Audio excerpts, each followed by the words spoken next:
Jadi, aku adalah seorang lansia yang berumur 62 tahun yang telah melakukan ruda paksa kepada gadis di bawah berumur 9 tahun. Nah, aku di sini ingin berbagi cerita dan silahkan teman-teman tulis di kolom komentar apa yang terjadi dan konspirasi apa yang teman-teman pikirkan di ceritaku ini.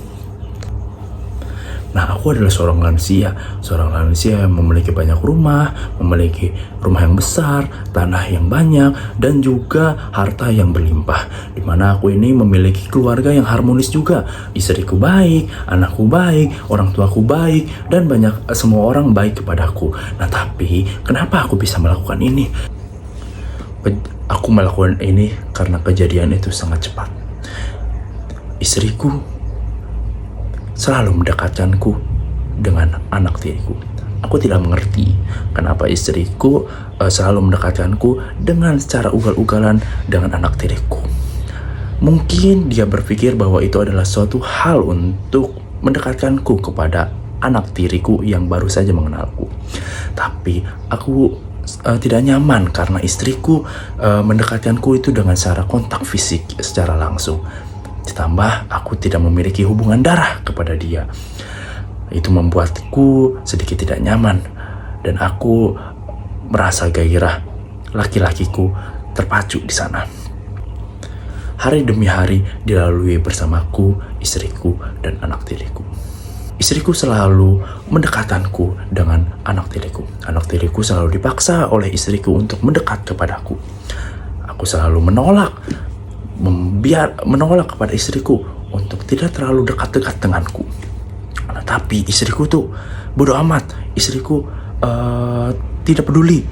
Istriku selalu mendekatkanku dengan anak tiriku. Bahkan saat aku sedang nongkrong di warung, tiba-tiba istriku mengatakan, "Datanglah kepada bapakmu dan duduk di bangkuannya." Nah, itu membuatku kaget. Dan itu saat anakku mengikuti saran istriku dan duduk di bangkuannya, di bangkuanku, aku merasa tergoyah imanku.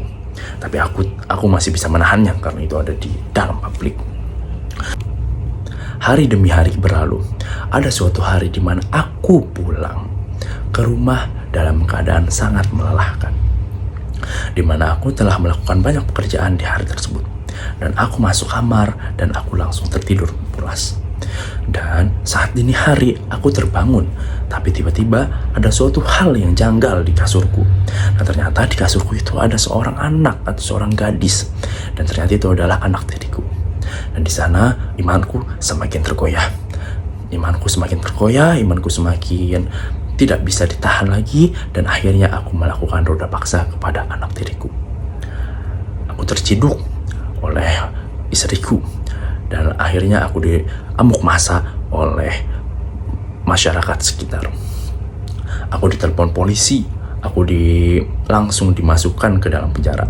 Tapi anehnya, istriku tidak menjadi saksi atas kejadian tersebut. Istriku menghilang, istriku disembunyikan oleh keluarganya. Nah, apa yang terjadi? Aku di kantor polisi memberontak dan mengatakan, "Tolong ambil istriku untuk menjadikan saksi." Tapi istriku tidak ada, istriku menghilang. Dan polisi yang melakukan penyelidikan itu mengambil saksi dari orang yang tidak mengetahui kejadiannya. Istriku masih hilang sampai akhirnya pengadilan memutuskanku untuk dipenjara selama 16 tahun. Aku di sana sangat frustasi. Pada awal masuk penjara aku sangat frustasi sekali karena tidak ada pembenaran, tidak ada saksi yang pasti yang diwawancara oleh polisi. Dan mengejutkannya, setelah aku dipenjara, semua hartaku dijual oleh istriku. Itu tanahku, rumah besarku, rumah-rumahku, semuanya habis dijual oleh istriku. Aku tidak mengerti ini apakah adalah settingan dari istriku, pengaturan dari istriku, atau apapun itu. Hari demi hari berlalu di penjara.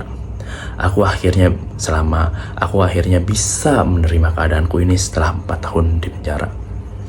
Nah, di sini aku belajar di pesantren, mendekatkan diri kepada Tuhan, dan aku bersyukur bisa melewati masalah tersebut dan bisa masuk penjara ini karena aku semakin dekat kepada Tuhan. Aku juga menjadi pengurus di dalam sebuah kelompok agama di penjara atau di lapas tersebut. Nah, aku memiliki motivasi untuk menjadi lebih baik di sana.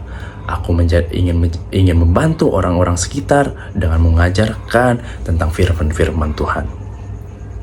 Dan aku pun memiliki rencana setelah keluar dari lapas ini, aku ingin menjadi pengajar dan marbot di sebuah masjid. Dan aku ingin tidur di masjid karena aku sudah tidak mempunyai tempat tinggal. Dan yang terakhir adalah kejadian ini membuatku belajar banyak hal, kejadian ini membuatku memikirkan banyak hal, kejadian ini membuatku tobat kepada Yang Maha Kuasa, mendekatkanku kepada Yang Maha Kuasa, dan membuatku introspeksi diri. Aku lansia 62 tahun. Terima kasih telah mendengarkan ceritaku.